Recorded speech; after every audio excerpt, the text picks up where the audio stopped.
Hello, Mavs fans. Welcome to Pod Maverick After Dark. It's Kirk Henderson and Josh Bowe coming to you once again right after the Dallas Mavericks finished beating the Indiana Pacers 107-105. It's about 10:15 on October 29th. Josh, how are you? I'm okay. That was certainly a basketball game we watched. Was it? That was the most April-ass feeling game. I mean, I don't know. I've been thinking about how I want to talk about this for about an hour because I was pretty sure the Mavericks were going to win. The Pacers are decimated by injuries, and as a result of that, they're playing guys who are not particular, like guys that are just well above their station, paired with guys that just can't shoot. I mean, the Pacers shot the ball from the field in such a manner they were 37 of 106. And they finished at 35% from the floor only just because they drilled a few down the stretch. I mean, it was an abomination of offensive basketball. Like the Mavericks were giving them shots and they just couldn't hit any. And I felt Siakam was a mess and sloppy. It angered me. Like I don't know why. Like it was just like an angering game. It's not like I want the Mavericks to lose or anything, but I want to watch a visually pleasing basketball game. And the Pacers were like, they looked like a middle school basketball team throwing the ball at the rim. It was awful. There was a point in the fourth quarter I counted. I don't know what it is now, but the starters were 12 of 50 from the floor. Mm-hmm. 12 of 50 is really, for starting lineup, is really, that's hard to do, man. That's 24%. I think they finished out a little bit better. I actually kind of want to do the math now and see, but like, I mean, yeah, that was a free win for the Mavericks, and I know that there's going to be a lot of takes coming out of this game, and like our job is to give takes. There's nothing like, no one should have takes coming out of this game. Like that is as blank slate, move on, go to the next one type game. Really, like it's good. The only two things, or maybe like two or three things that you can take from this game are the Mavericks won, which is good because if they lost, that's one of the most embarrassing losses of the season. Yeah. And then the other part is they played hard. Like they didn't, it's not like they didn't take Indiana lightly. Like they did play hard, which is good to see. Like they took this game seriously. The fact that they only won by 2 and potentially could have lost on a buzzer beater at the very end of the game. It wasn't for a lack of effort. It's just this Mavericks team is also similarly challenged in ways that this Pacers roster is. I'm seeing takes already that's like, I think the Mavericks look better without Anthony Davis, and I'm like, I don't know, man. They only beat this Pacers team by 2. We're gonna get to that, but like, I wouldn't take any long standing things away from this game, other than Brandon Williams is awesome, which good for him. Well, so I did the math here because it just made me laugh. Jarris Walker, who was a draft prospect we sort of quested after several years ago, Aaron Nesmith, and Ben Shepherd shot a combined 8 of 42 from the floor, which is 19%. Aaron Nesmith had a wide open 3 to win the game, and are you just looking at their threes? Because they made more than 8 field goals. No, these 3 guys together. Oh, Jarris Walker, Aaron Nesmith, and Ben Shepherd. They made 8 field goals. Oh, they're talking about the starters. Okay. Yeah, Siakam and Isaiah Jackson made I was looking at the rest themselves, but Siakam was also just terrible. They missed 10 free throws. They shot. I mean, the Pacers were just an abomination of basketball. Like I don't know why this fires me up. It's just because, like, honestly, maybe it's just me, and maybe it's the Mavericks now played 5 games, or 2 and 3. I talked about before the season that it's like, okay, this is going to be weird basketball, and there's going to be games where we're going to be up and we're going to be down. The Mavericks have yet to play anything resembling a complete game at all, and now that we don't know what's wrong with Anthony Davis. Like, it's such cop-out bullshit when you say he's out with lower left leg soreness. Like, that's not a fucking injury. That's not, like, it's not. Like, either there's something wrong with his Achilles or he sprained his ankle. Those are what injuries are. Soreness is not an injury. Soreness is a symptom. Hate this shit. Hopefully the NBA will make him disclose what it is. I'm not interested in nonsense right now. So the Mavericks just came out and they looked okay. Like the real Brandon Williams was the one who got this game going. I mean, it's another guard. It's this position Nico Harrison should become fucking familiar with because the Mavericks need one. And you know, the only time this Mavericks offense looks anything like an actual NBA offense is when they're playing with guards. These big ball starting lineups are an abomination. They're not good. I'm tired of Flag at the point guard already because it's like you're taking him out of any sort of relevance where he can do something with it. I mean, Flag had a nice statistical game, but outside of like flashes, like I want to see the number 1 draft pick look like the number 1 draft pick and try to do cool shit. And he doesn't get the opportunity to do that unless he ISOs. That's the only time. They put him in very few pick and rolls this game. He goes and stands in the corner all the time.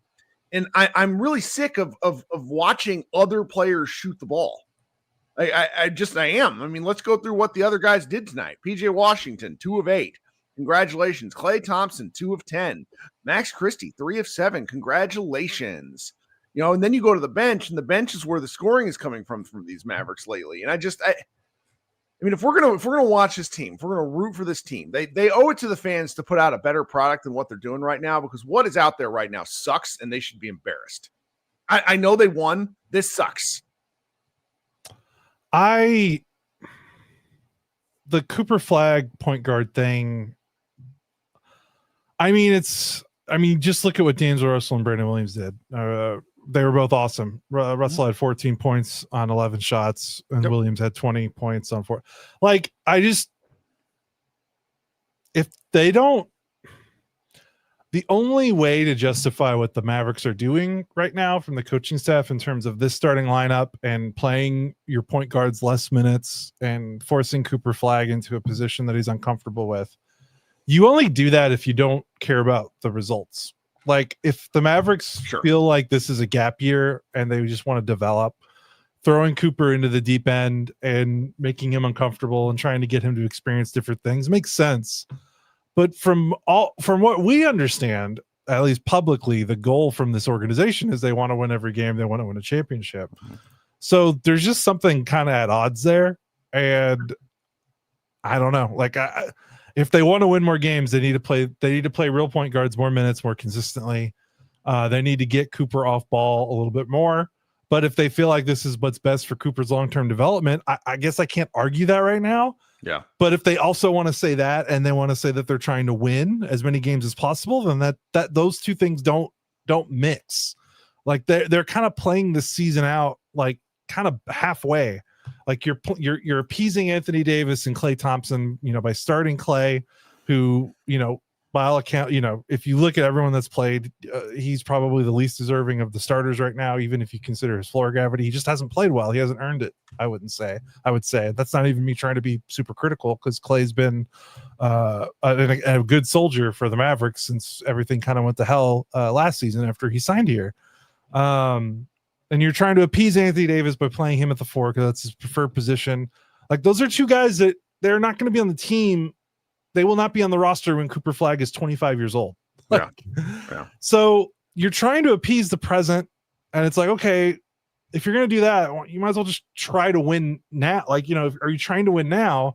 But then they're trying to have it their other way, where it's like, well, we're looking with an eye into the future. We want Cooper to get these on-ball reps, and we want him to experience this. And it's like, okay, well, if you want to do that, why don't you also just lean in then? And if you feel like this is going to be more of a rebuilding and development year, lean into that. And instead they're kind of doing both. And it feels like it kind of each method kind of hamstrings the other, because they're kind of half-assing each one. Yes. Now, again, I don't know what the locker room's like. You know, like Jason Kidd has to manage a lot of egos and a lot of personalities. So I don't envy him in that, but it's just awkward. It's very awkward to watch. Well, and you know, we had Tim McMahon on our show because he was going around about his book, and that was after the Luka trade, and I do not remember if it was after Kyrie was hurt. I'm pretty sure it was after Kyrie was hurt. And I said to him then, I'm like, the Mavericks need to trade Anthony Davis right now. Like, they need to trade him as soon as physically. And he was like, what? Why? He was very shocked. And this is before, obviously, the Cooper Flag pick came through. And it's just that I don't believe in two timelines. Like you're either winning or you're rebuilding. You're aiming to win or you're rebuilding towards something. And we're gonna find out. The next 15 games in the Mavericks are really interesting. I have a video that I've been working on for offsides, and I just the Mavericks. We came out and said at the beginning of the season we think the Mavericks need to be 13-7 or 12-8 after 20 games, looking at their schedule. And right now they're 2-3. So that would require a Herculean effort based on how they've played so far. I mean, offensively, they're one of the worst teams in the league. This game will at least help their defensive numbers a little bit. Yeah. A lot, man. I mean, the Pacers shot 35% from the floor, 29% from three. Pacers are shooting before the game. They just can't shoot, man. So they can't shoot. It's like coming into this. If you think that they can make the playoffs with this roster just right now as is and how they're playing, okay, I'm not going to crap on that dream. But I'm just sort of tired of watching, and this is just early on, and maybe it's just frustration from an ugly game, but I don't feel like Cooper's getting enough chances.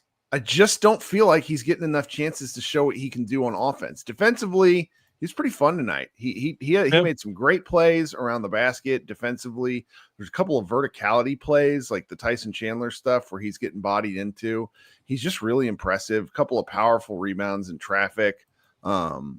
There's obviously a lot to like there, but we're just not seeing anything that's like, if I'm a casual, like if I'm a casual Mavs fan or basketball fan, and I've seen this take, it's like, well, I don't understand why he was the number one pick. I mean, that is that out. I kind of get it, even though I've seen him play and I know it's possible. Like we have a piece going up tomorrow about how he's looked a little bit tentative and why that might be, and also what he grew into because he did the same thing at Duke last year. So obviously I'm not sitting here saying anything other long because I still fully believe in the guy long term. I just want to see it. And I'm not, it drives me a little crazy that the offensive output has to come from D'Angelo Russell and Brandon Williams. Like what?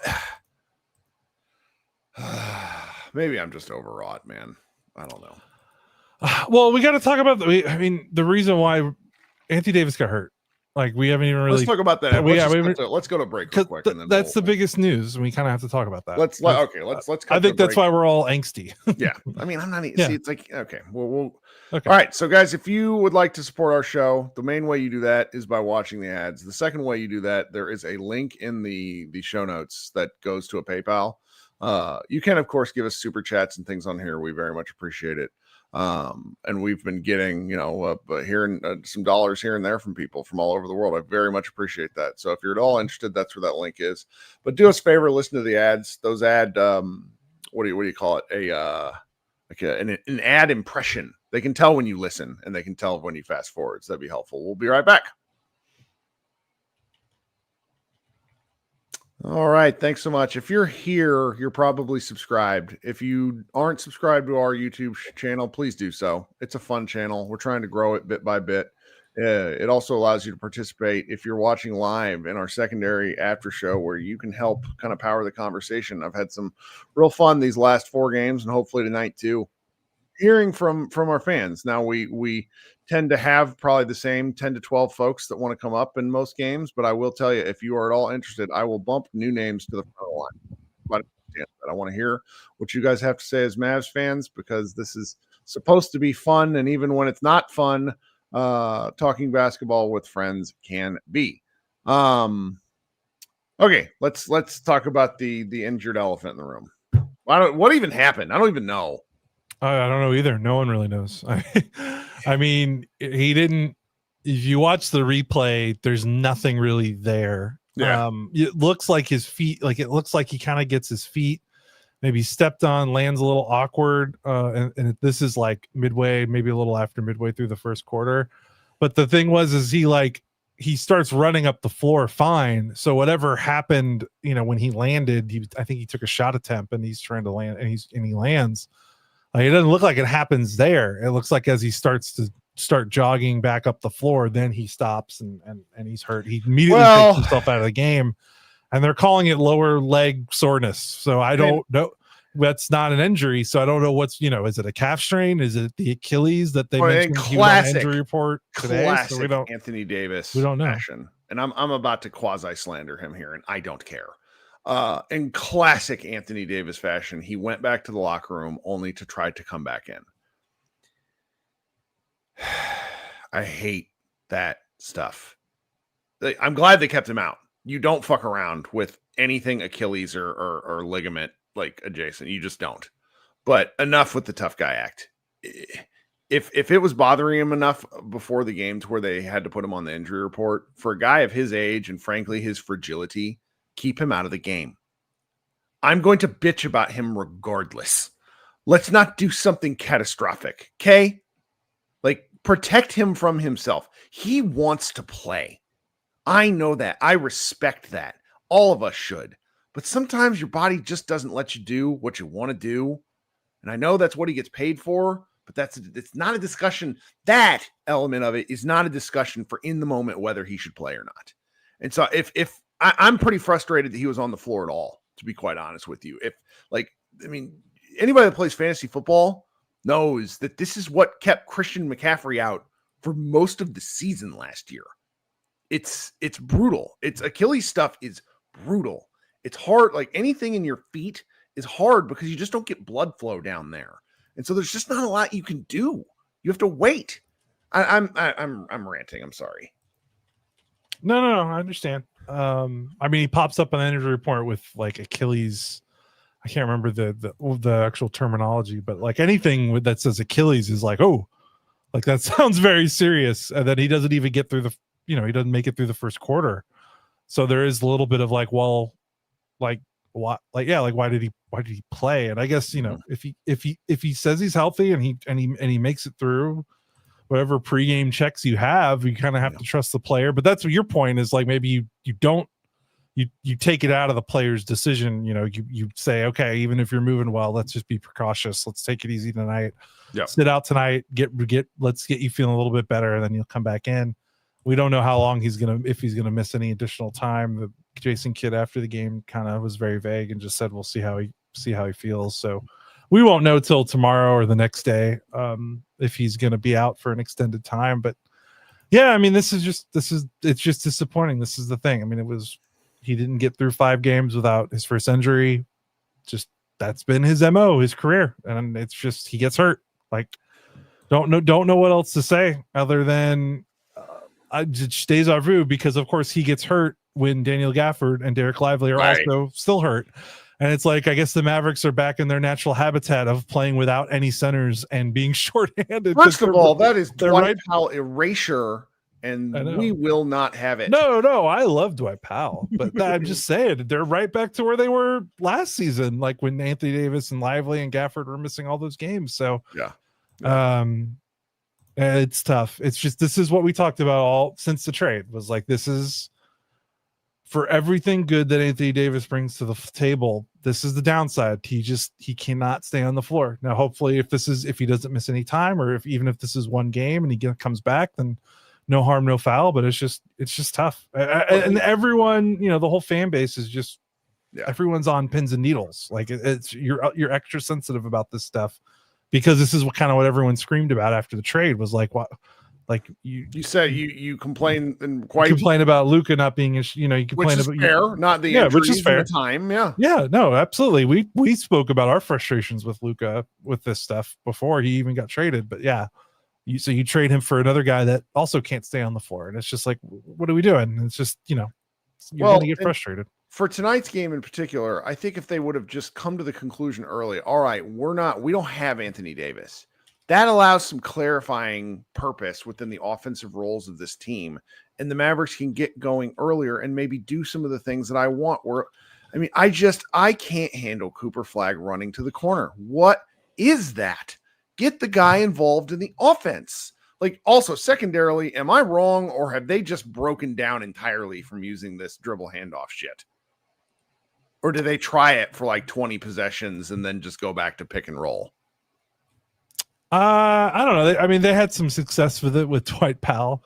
Funny enough, I thought he did a pretty good job. The thing is I mean, they just don't have any shooting. Like the dribble handoff stuff, I don't know. It feels like putting lipstick on a pig. Or motion for motion's sake. Like it's good to want to move off ball and do all that stuff, but if you can't shoot, does it really matter? I mean, I don't know if I should criticize the approach more than just the fact that the roster can't shoot. Like if they run pick and roll, are they going to shoot better? I don't know. Are they going to get more layups? I don't know. Like if teams don't respect their outside shot, that paint is going to be packed, whether you're running a pick and roll or whether you're running a dribble handle. So I don't know if I can blame the scheme for the way things look more than just this is kind of how the roster looks. And again, the cure to that is play point guards. Point guards are important. And I feel like every game the Mavericks are just like starting behind the 8 ball because they just refuse to want to play a point guard because they've got some. Again, I think my tinfoil hat is that this is less about wanting to throw Cooper Flag into the deep end and more just kid doesn't want to touch, moving Clay to the bench. Okay. He doesn't want to touch starting Anthony Davis at the 5 full time. Like I think he's trying to keep the locker room happy. But eventually they're going to have to rip the Band-Aid off because it's just, I mean, we're 5 games in, but the evidence is just mounting every single game. Yeah. I mean, they woefully lose the first 2 games with D'Angelo Russell barely playing, right, and Brandon Williams barely playing, and now Russell starts. I mean, they've won 2 out of their last 3 games, and with Russell back in the rotation, with Brandon Williams back in the rotation, like I know that the opponents haven't been great in these first 5 games. I mean, the Spurs and the Thunder were the only good teams they played. But eventually it's just going to be hard to ignore. I just don't know how they ignore it. You can't put yourself in a deficit and then wonder how you got there. I mean, the Mavericks first quarter defense and offense has just not, I mean, this team, I'm going to have to, I doubt it's updated yet. The Mavericks are like bottom 3 or 4 in the league in turnovers per game. And that is simply because of the lack of playmaking, ball handling, etc. And they just, I don't know how many times because if the Mavericks would have lost this game tonight, which they didn't, it's important to state that they didn't. They won. Sometimes you just got to get out of Dodge. They had 19 turnovers. The Pacers took 27 more shots than the Mavericks did. And they had 19 offensive rebounds. Yeah. And it's like we would have come in here and been pointing to some really specific statistical markers and saying this is untenable. We're now doing that with the caveat of, okay, we're glad they won, but at a certain point they're going to run into like just a stretch of games where they right. And then I mean, like, if they play like this against any of the other 28 teams in the NBA, they lose the game. Mm-hmm. I mean, they just happen to go against what is right now the worst active roster situation in the league, right? Like, yes. I mean, if they play like this against even the Kings or, Utah or Charlotte, like Phoenix, like I think they lose by double digits. So their next 5 games are actually game against another team. So, their next 5 games are actually particularly illustrative. Actually, you know what? I need to drop a stat in the chat that killed me. Now, this is before the game. This was earlier today, and I don't know how many games the Bucks have played, but guys, you got to check out this stat that somebody shared with me.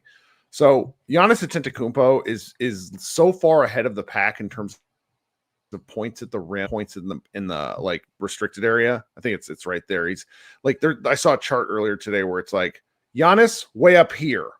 Every other player in the league, like way down. It's pathetic.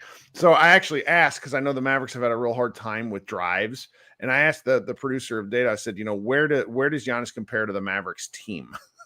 And he said, in terms of total points, the Mavericks have 116 points at the rim this season, again, before this game tonight. And Giannis has 100.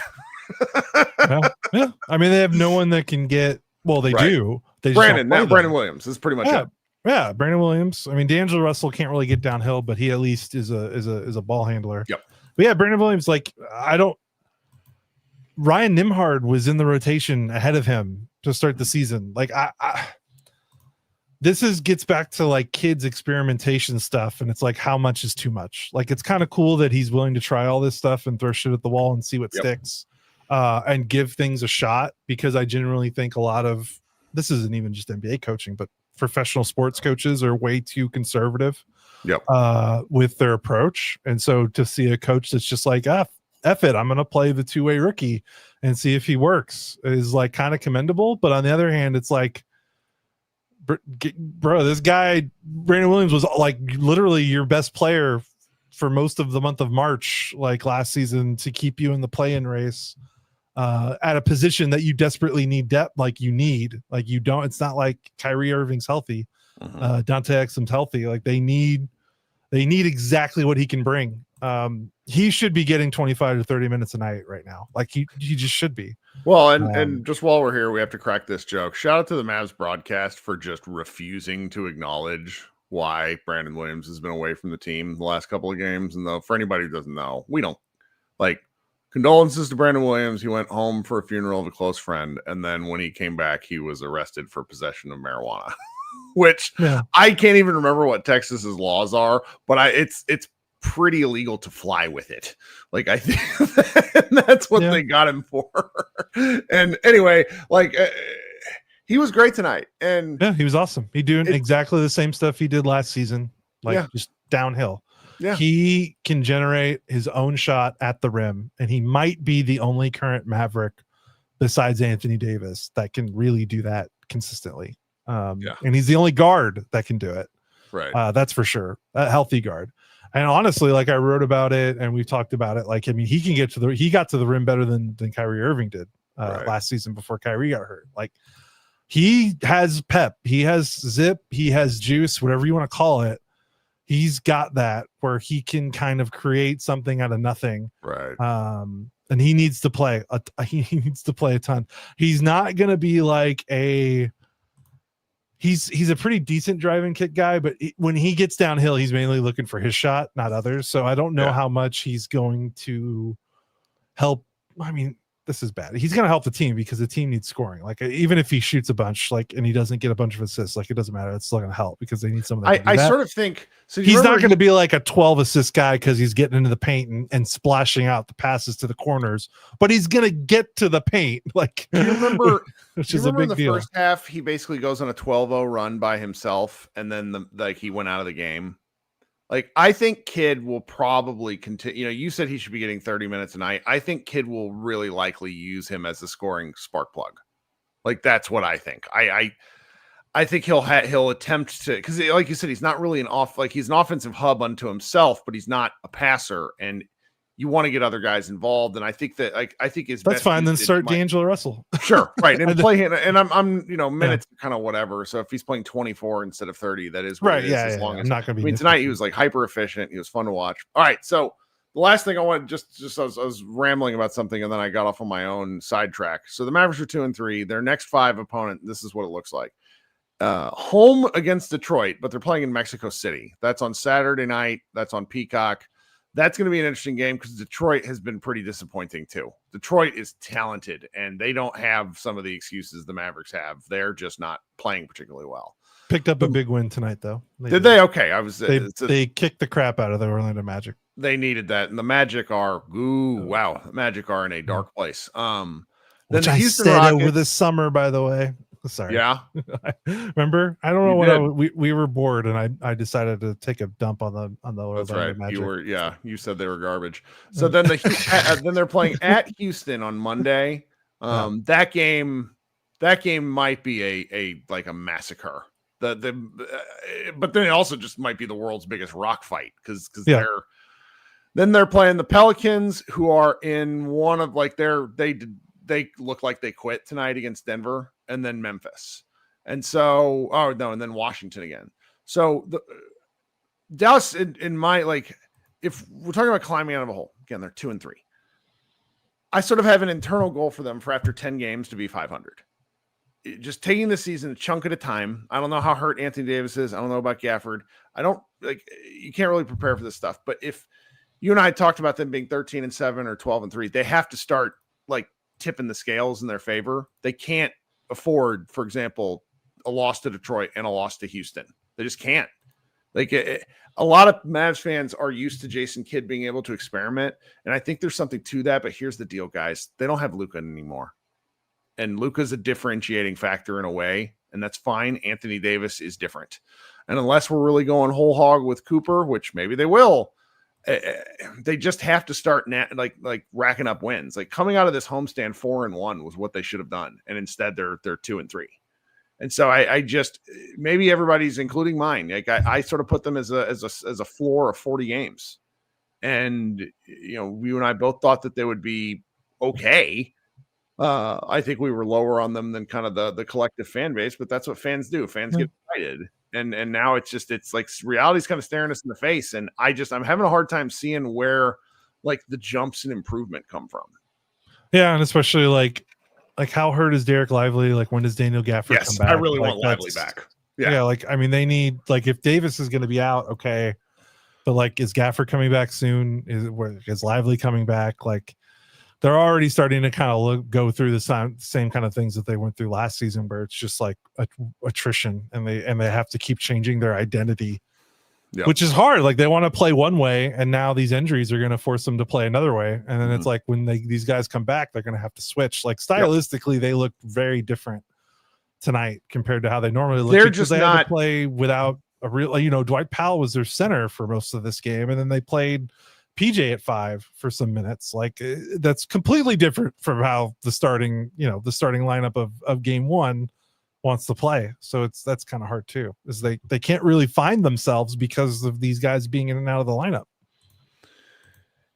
And the team has probably set some internal markers of things they want to try to do. And when injuries just blow that up, they just got to tread water, and treading water is notching wins and not getting too far behind. I'm not, I get all these people commenting me, the Mavericks need a tank. And I'm like, I'm not here for it. That's not what I'm interested in. I'm interested in winning basketball, and the Mavericks have told us that's what they're interested in. So maybe we'll see it at some point. All right. You got anything else? We went a little longer than I actually thought we would. Yeah, we do. We certainly did. I'm good. Okay. All right. I kind of never want to think about that game ever again. That's right. That's right. Here's what's going to happen next. The Mavs Party, with maybe with or without an exclamation point, will be coming up next after I hit the music. For everybody listening on your audio stream, the Mavs Party will get posted to your feed at some point on Thursday afternoon. Don't think we'll have a show on Friday, and then Josh and I will be back Saturday night for the Detroit game, which is a later game. Just everyone be prepared for that. A later game on top of the fact that it is also fall back that night in terms of setting your clocks back. I have a 2-year-old. You can tell I think about these things. Kirk Henderson and Josh Bowe, thank you so much. We will talk to you guys a little bit later. Go Mavs.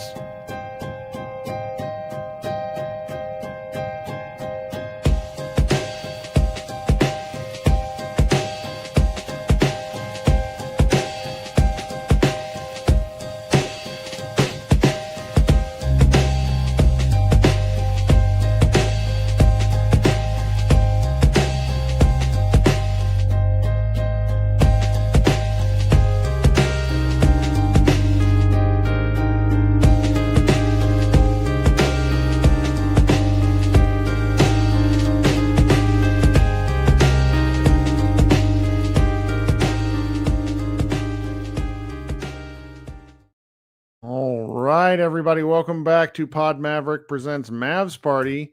If you want to come talk a little basketball with me, this is the place to do so. It's a little after, it's about, we're just before 11 o'clock here. Josh Bowe and I just went live. If you're listening on the audio stream and you haven't checked out the first part of our podcast, the regular After Dark, please go listen to that pod. Josh and I ramble for quite a bit. If you're new to the show or unfamiliar with it, there is a StreamYard post that I just put out that I recommend clicking into, and that is going to be how you join our show. I've pinned it to the YouTube chat. If you're listening on your audio stream and you're wondering, how do I become a part of the show? Very easy. You join the YouTube channel, and when we're going live, which you can set up notifications for within the channel, you get hit up. And then you click a link when you're in the show and you can join right in. It's remarkably easy if you know how to use a phone. Coming up first, and might be the only guy, is my friend Glenn. Glenn, what's up, brother? Hey, greetings, Kirk. Big win tonight. Happy guy. Well, Glenn and I were talking before the game, and he just said that he hoped to see the Mavericks play with a little bit of effort, and I think we got there. We did eventually. We did. Yeah, the team played like they wanted to be there. I was thrilled. The first thing is I need to make a public apology to Dwight Powell, who I have slandered for the last 3 years, screaming at him every time he gets into the game. I remember at one point my stepfather, we were watching a game together. He passed away last year, but he asked me at the time, like, why are you so hard on this guy? He's shooting 70%. And I said, he's 70% on dunks. He has no function on this team other than to stand there and miss half his dunks. And no, tonight he was fabulous. He was all over the place. He was exactly what we want to see in a player. He carried the team. So I'm proud of him. But so if you're going to slander AD, which I'm fine with, let's slander Lively, please. Last year I said this and everybody kind of shushed me, but let me just pull up his stats again here. Rookie season, 55 games played. Sophomore season, 36 games played. Third season, 3 out of 6 games played. What's his injury? He bumped knees with somebody? I think it's the side of his knee contusion, which, I bet he wants to play and they're not letting him. Well, whatever it is, he wants to play, he's not. And every season, it's not the same injury. It's something new every few days. And I personally have downgraded my opinion of him. If availability is a skill set. Absolutely. And if he's not available to play, well, then he's not that useful of a player, in my opinion. Those are the things I wanted to really mention. Are we going to set a record for most 3-pointers fouled in a season? Does it feel bad to you so far? I don't know if I've noticed it. I mean, there was the one tonight, the Pascal Siakam one, which I laughed at just because I felt like he was point shaving at times. Siakam he was just terrible. Like he's like a 90% foul shooter and he missed 4. And the Pacers lose by 2. And that was a painful one. But have you noticed more of 3-point fouling shooters? I don't know if I've been writing that one down as I've been taking my notes. Yes, and I think Kidd actually mentioned it in one of his post-game interviews. He's after the last game, he said we need to stop fouling 3-point shooters. We need to stop fouling 3-point shooters. Yeah. Oh, what a game. That's pretty crazy. B. Will, so glad to see him in there again doing his thing. I mentioned I loved last year's team at the end of the season. They played hard. B. Will was the main guy that was throwing the effort out at the end of the season, and he came right in tonight and was inspiring to watch. I absolutely love that guy.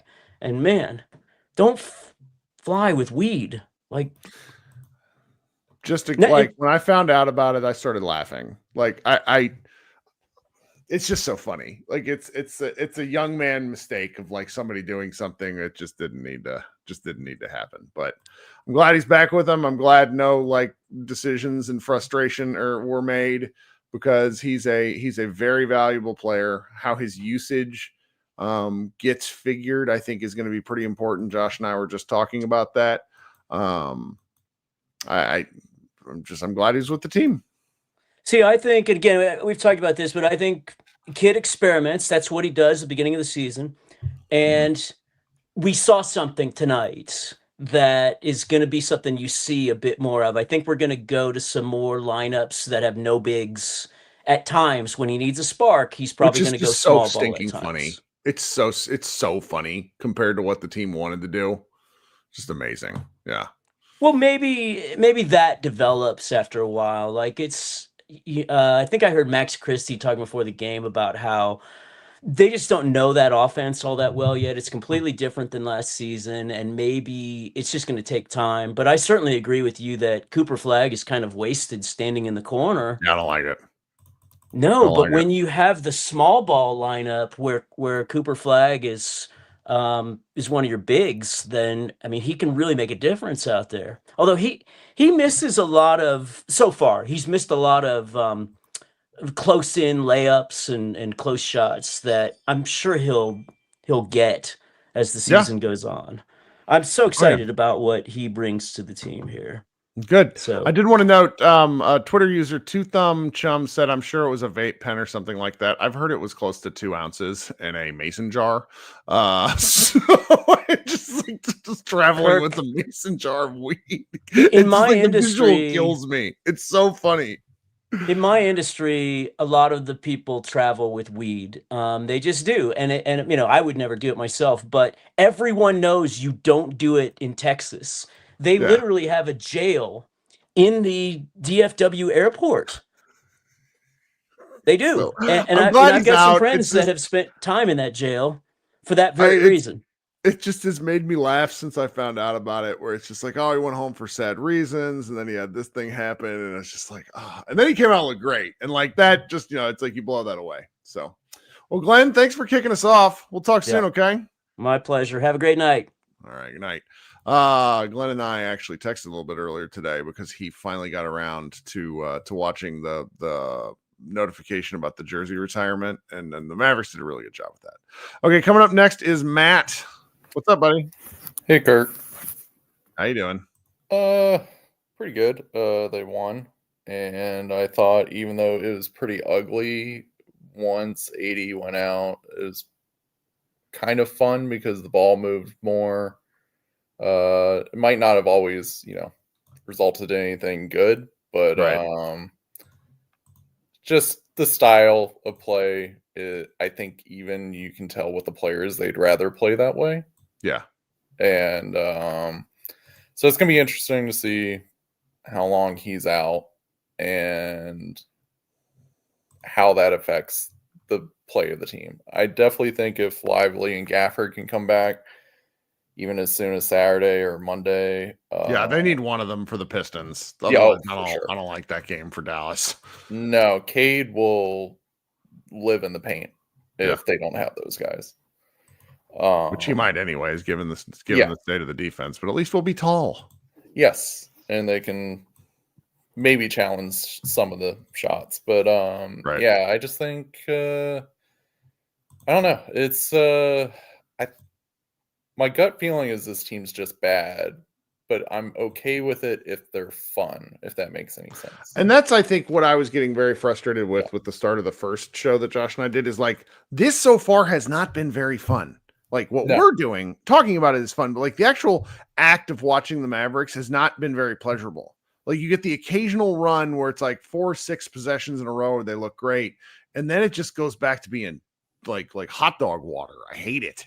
Yeah. And I definitely agree with Glenn and you and Josh about Coop just standing in the corner. Like I know SJ pointed out and I piggybacked off it, but like he had that dunk on his first shot, just drove against the press, dunked, and then like pretty much didn't touch the ball for the rest of the first half almost, or at least first quarter.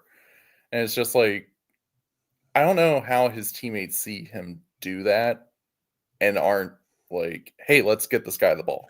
Though, I mean, I don't know. You kind of see that with Rooks. I don't think it's intentional. For sure.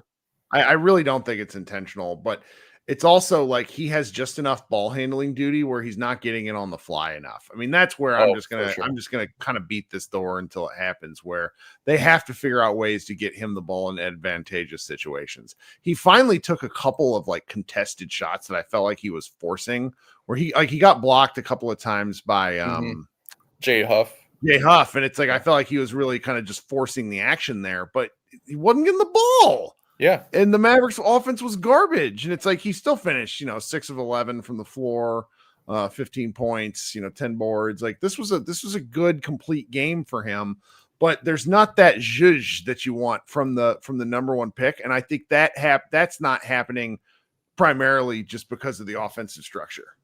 Oh, for sure. And I definitely think, and I want to say this, like, he's one of my favorite players of all time, but I know he's been beaten to shit on Twitter with everybody hating on him, but like it's so noticeable when Clay's in the game how the ball, like he can't dribble without turning it over. He just laser focused on the rim. He will just take awful shots. And I think when he's out, that's another guy where it's like as soon as he goes to the bench, ball starts moving more. Right. There's more freedom of movement to do things because you're not worried about. I mean, sometimes I'm even wondering like what the hell he's doing off ball. He's just kind of free roaming. Mm-hmm. And yeah, it's just like I said, they need to get Coop on the move. You saw it in the fourth quarter with that one where he had the reverse finish, and it's just like that's what we want to see. He's a 6'9" athletic freak. Use him that way. Like Yes. Get him going towards the basket with a full head of steam. Please. Yes. Please. That's all we want. Yeah. That's all we really want in this life is Cooper Flagg viciously attacking the rim 5 times a game. Yes. Like I once a quarter. That's all I want. Yep. And I guess last thing I will say is one of the most impressive things with Coop so far is his free throw shooting. Okay. 100% on the year. Okay, I didn't realize not that. expect that coming in. And that's always, as we know, like a great indicator of future shooting success. Yes. Like if you can make your free throws, the other shots will come. And him doing this as an 18-year-old who was, as you point out many times, really shaky jumper throughout his entire career. Just didn't need it. Yeah. And now it's like, is he really just going to be, I don't think he's going to obviously hit 100% or even 90%, but if he can be 85, 86% as a rookie, I mean, Luka has never hit that percentage. And look at how good of a shooter he is. Right. So I don't know. It's a weird mixed bag, but I still think his ceiling is just especially with how they're playing, we still aren't fully seeing what he's going to end up being. Yeah. Yes. I mean, I it's not like I'm expecting like a 50-point explosion or anything from him. Oh, no. You know, these games where he's averaging like where he's at like tonight, like 15 points. I think around 15 points can be his average for the year. And he's got to get the shots to do it. He's got to get the line enough to do it. There's a chance there. I just want to see more of it. I just do. This is where we are right now. Well, Matt, excellent comments as always. Thanks for joining us. Yep. Have a good one. All right. Okay. It looks like we only got 2 guests remaining. So I'm going to do another ad break right here. Again, if you are interested in supporting the show directly, you can listen to the ads, which helps Josh and I, or you can give to the PayPal that is in the comments to the show. I'm going to insert ads, and then we will be right back. Thanks so much for waiting. Coming up next is MJ and then Ewan. MJ, what's going on tonight? Kirk, how are you doing? Can you hear me okay? I'm good. You sound good. What's happening tonight? What'd you think of the game? Oh, well, I'm not so sure, but I heard this horrific rumor. Can I share it with you? Sure, I'm always here to help debunk or prove rumors. I hope it's not true. I don't think it's true, but I mean, it just makes me wonder about the way Kidd is using Flagg. And it's almost like, I'm not saying that he's trying to set him up for failure, but he's not taking full advantage, like what we talked about. And the rumor is that he's basically downplaying Flagg's importance and, making him a point, doing all the things that he's not really good at and not strong at to lower his value. So eventually they can trade him for LeBron James. No. Because Kidd wants LeBron. No, I mean like my hot take is that the Mavericks would trade Anthony Davis back to the Lakers for LeBron. There's nothing going on there. I do think we want to put him in these positions. So, Josh sort of talked about it on our last show where the goal essentially is to put Flagg in these positions often enough to where it will pay off at a time that's appropriate. Josh's whole point is like, well, if you're doing that, then you're sort of seeding the ceiling I'm sorry, seeding the season, saying, all right, we don't really care if we make the playoffs. And Right. time's going to come, I think, within the next 10 games where the Mavericks have to sort of buck away from that, like giving him the ball in a point guard position, because it's not his fault per se, but they're just not generating enough offense, and they need to have a point guard run the show so that they can get more offensive stuff. Right. I mean, if Williams wasn't in the game, then they lose to one of the worst teams in the NBA. I mean, the way their roster is set up right now. If Brandon Williams doesn't have the kind of game that he does, because I mean, Klay Thompson, man. I mean, that guy is like, I know he's dating Meg the Stallion, and I think that's affected. Man, his game is like this trash. I mean, it's in October pathetic. and November for several years now, so it's like the hope is that he rounds into shape, but it looks brutal. It looks brutal. I wonder what he's even shooting this season. But you look at him; he looks different. He doesn't look as healthy. I mean, they showed a face up. I'm like, my God, he looked like he's aged like 10 years. I mean, I know he's not, the youngest, but my God, he looks like in the face, and he looks puffy, and I don't know, man. So through 4 games, ESPN has him shooting 55% from the floor, which feels impossible. Oh my God, that doesn't make it. Oh, he was 2 of 10 tonight. Yes, yeah, that'll bring the averages down if that's the case. Yeah, he has shot. I mean, well. with Flag, it's funny. I sense greatness in him. I sense that. I don't know if it's going to be this year, but I feel this. I feel like, I mean, but in the same vein, though, I really miss Luka. When I watch him play for the Lakers, I mean, Flag could be a great player, but he's never going to be what Luka is right now. And I mean, of course, he's out for an injury for 1 week, which is kind of suspicious. But I mean, just the way he plays, and he's gotten slim. He's slimmed down.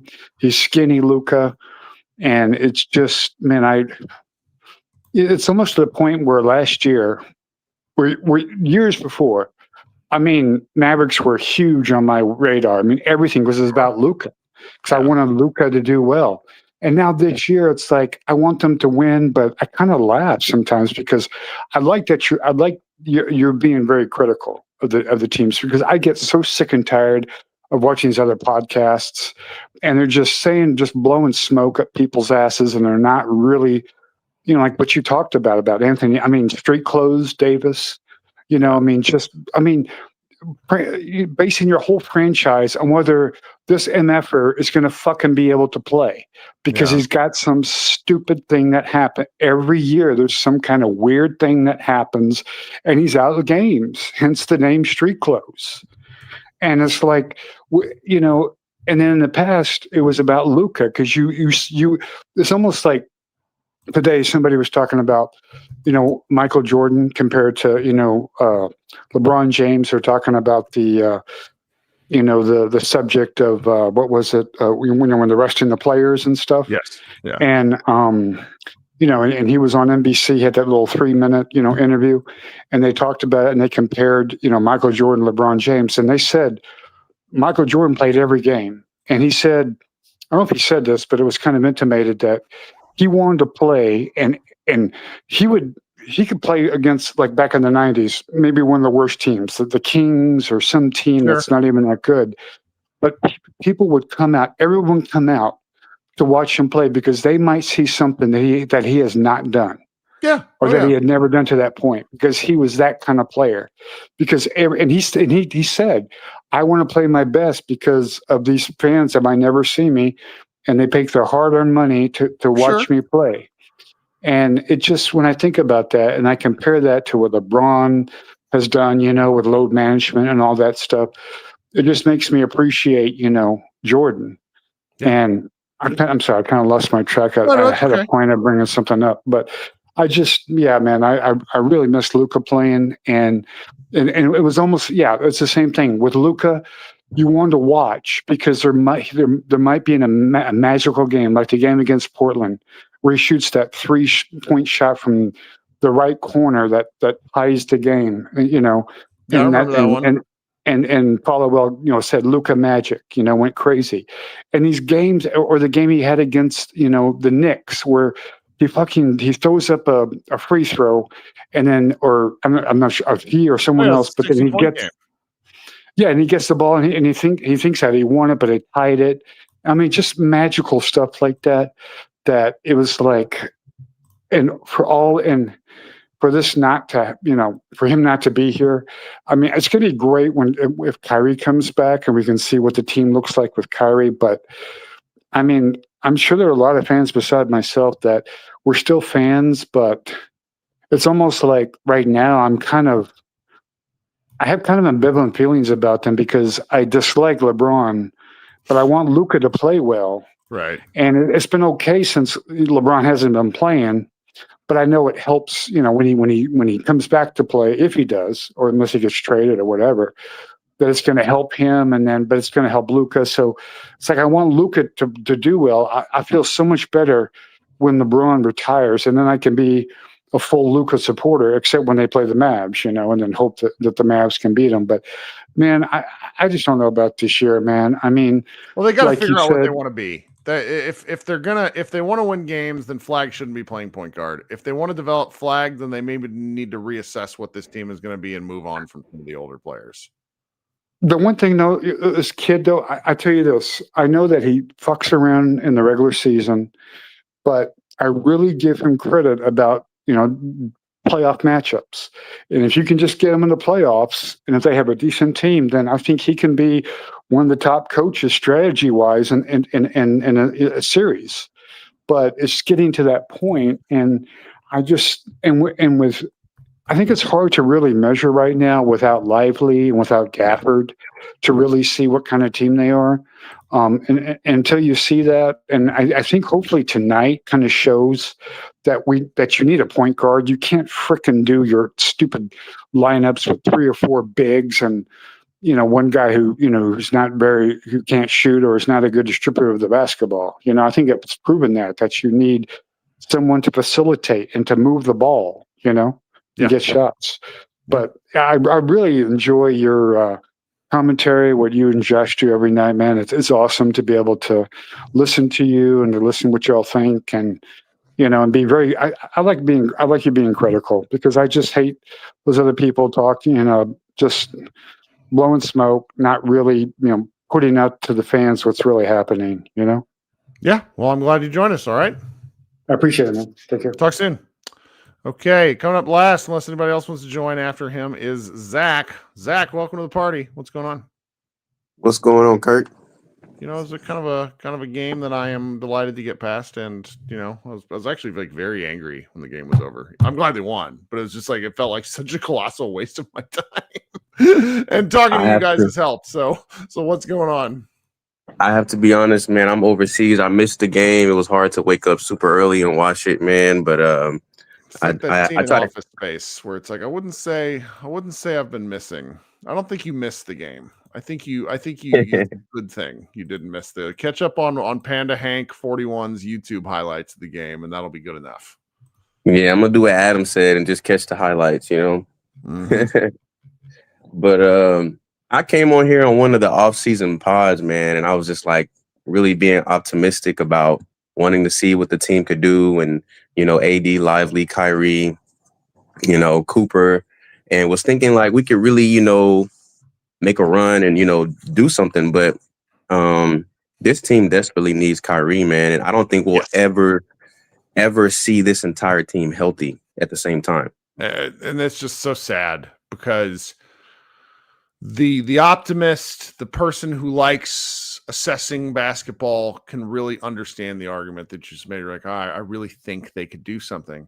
But then the pragmatist in me is just like, I just have a hard time. It just is such a high risk gamble saying, all right, we want these 2 guys who are in their 30s, who both of them have had tough injury luck. That's just a statement of fact, to be healthy at the right time for long enough, while these other guys, who some of them are even injury prone, it's just a big gamble. And everyone keeps saying, I heard this from one of the national NBA podcasts, where it's like, well, Dallas is really looking like more of a next year team with Anthony Davis and Kyrie Irving. And I'm just like, these guys aren't getting any younger. Like, what are we doing? So it's frustrating, because I got the intent, and I tried to sort of hedge my buy-in saying I can see it, but I don't know where they go from here, because I don't see enough improvement anywhere other than like a Kyrie injection that would then allow everyone else in the offense to slot into slightly better roles. Because it's like I think the defense will eventually figure itself out. It's the offense that I don't see where it's coming from. Yeah.